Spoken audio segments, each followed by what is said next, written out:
When the puppets dance, whose hand is in the sock? Who is the man behind the curtain? Who holds the marionette strings?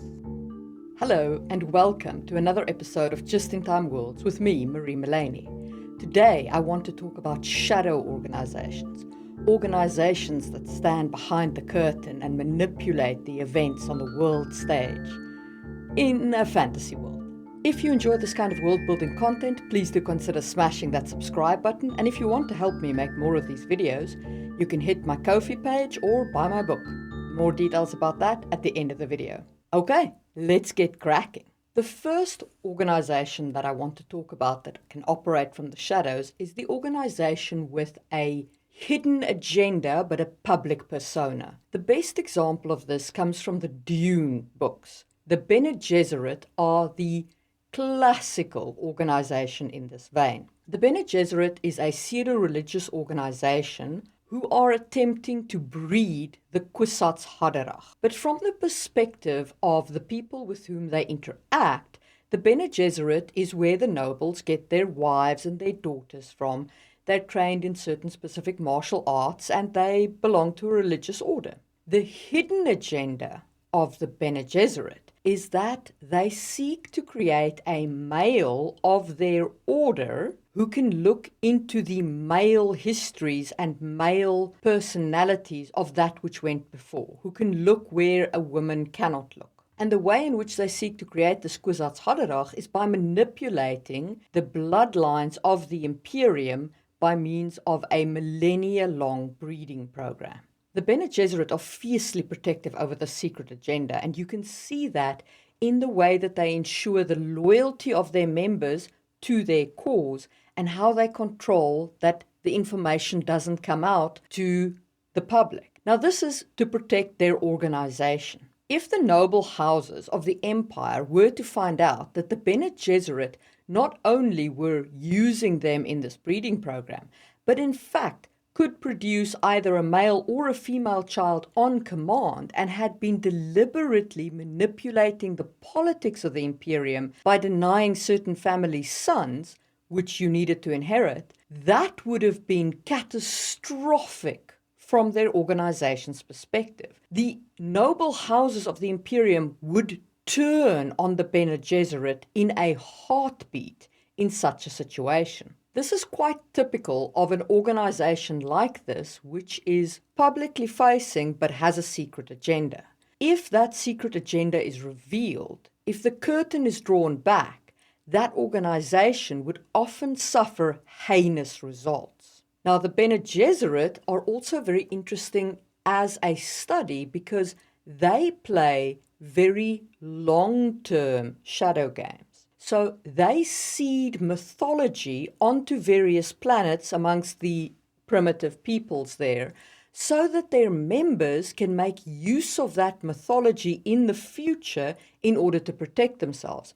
And so that the Kwisatz Haderach, when it does come, will be seen as a savior by these planets. This is a very long-term play. It speaks to an organization that think in terms of much more than the lifetime of their members. They think about the lifetimes going forward into the future. This kind of organization that has a public face has got one huge advantage over any other kind of shadow organization, and that is recruitment. The Bene Gesserit can publicly recruit because they are a public organization. And so it is with all organizations that are public but have a secret agenda. It is easy for them to find new members. They can publicly recruit. Then they go through a weaning process where they find those members that they have recruited who can go behind the curtain and see into the shadowy agenda that the organization actually espouses. When you're building this kind of secret organization, important things to think about is what is their public-facing persona and how does it integrate with their private agenda. The Bene Gesserit, for example, are publicly where you get your wives and your concubines. So having them also manipulate the bloodlines The two dovetail very nicely, the public persona and the hidden agenda. Think about how they protect their secret agenda. What oaths do you have to swear in order to be let in behind the curtain? What measures will be enacted against you if you try and break that secrecy? And what would happen if you were found out? What would happen to this organization if the truth was revealed?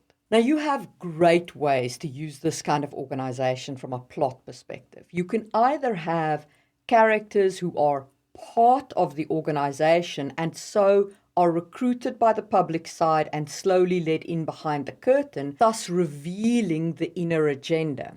Or you can have characters who are outside the organization and who begin to suspect that there is a secret organization. And then you can tell the story of them trying to unravel the organization while at the same time having the shadowy fingers of the organization reaching out to silence the characters and preserve their secrets. This kind of public-facing organization is obviously a lot of fun to play with. And if you enjoyed hearing about the Bene Gesserit and how you can use it in your own worlds, then do go ahead and hit that thumbs up button. It is not, however, the only type of secret and shadowy organization you can have. There is also the truly secret organization. For an example of this, I'm going to turn to Jacqueline Carey and her Unseen Guild. The Unseen Guild is an organization that is hinted at in Book 1. It has a golden thread through the first trilogy, but it is only in the second trilogy, in Imriel's books, that we are properly introduced to the Unseen Guild. The Unseen Guild is a vast conspiracy. It stretches across all nations. Members are recruited into it, and then their political careers are assisted in rising in the Unseen Guild. They further the goals of the Unseen Guild. Those goals are the goals of the higher ranking members. So Unseen Guild members could in fact end up working against each other as varying masters and heptarchs and so forth start wrangling with each other over power and influence. It is not an organization like the Bene Gesserit that has a clear-cut agenda. The agenda of the Unseen Guild is more power for power's sake. They want to control the flow of power in the world. One of the interesting things about the Unseen Guild is that they recruit their members through universities, for example, the University of Tiberium. And that raises a downside of this kind of truly hidden organization. How do you recruit members? You need to find people that you can train, people that you can bring into the organization, and people that will keep your secrets. But you can't exactly hand out flyers and say, join the Unseen Guild here. That's not going to work. So you need ready access to people who will one day become powerful that you can work with. A university is therefore a fertile ground for recruitment, as are temples, churches, schools, or in a fantasy world with magic, mage guilds or magician masters would be great recruiting grounds for these kinds of people. The Unseen Guild helps the political careers of those who are members of the guild. And that is what you need to think about when you're creating this kind of organization. What do they do to help their members? And how do they exercise influence? What happens in the guild is, let's say that a master needs an army sent. He can then draw on a favor that another master owes him in another country in order to get an army from that country to march to war in the theater that he needs that army in. And so it is this network of favors and influence and trading of tokens. It's not entirely illegal, but I'm pretty sure that most rulers would frown on it, unless of course they are members of the Unseen Guild.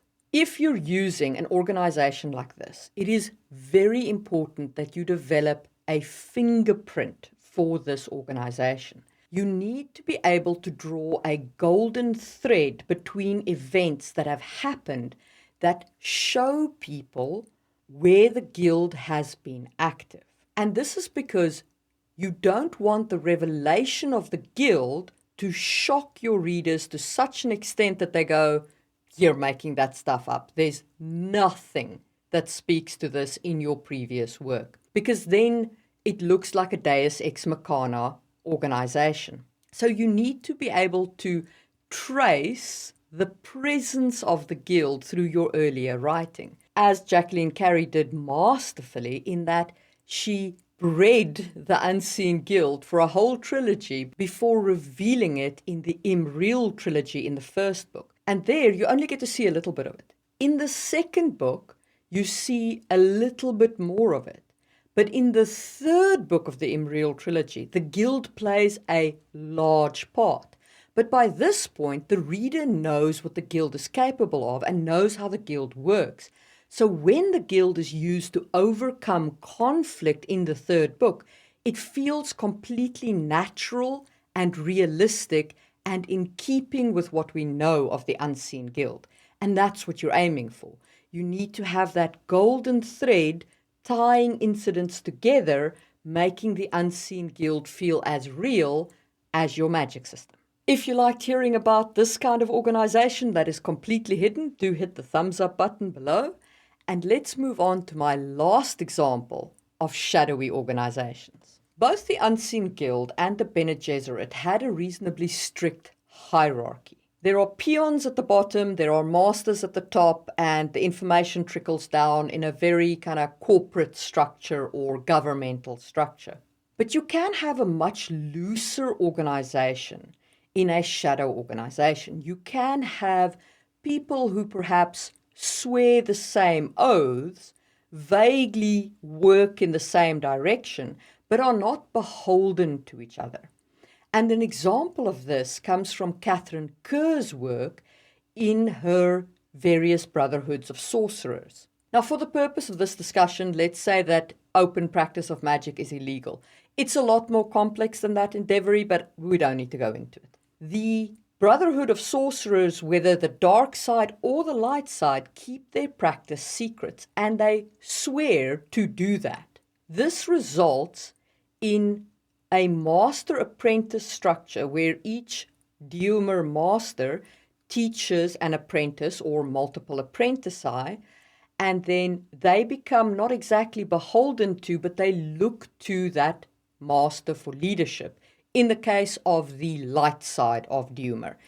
In the dark brotherhood, often the apprentices come to the master as slaves, and they serve the master as slaves to start with, and it very much is a master-slave relationship rather than a master-apprentice relationship. What makes these organizations really interesting is that you have no firm commitment to a rule. You have no single goal.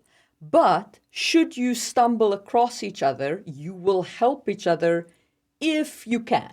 And because they don't have a strict hierarchy, what do you do if your apprentice falls out of line?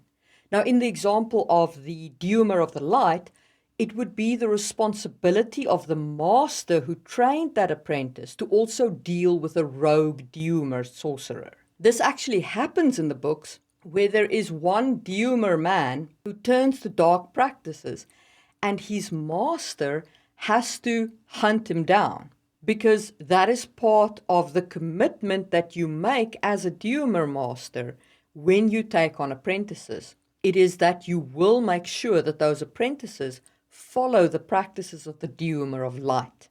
This kind of organization is great to use in a plot because you can have masters that are completely different and yet adhere to the same style of oath.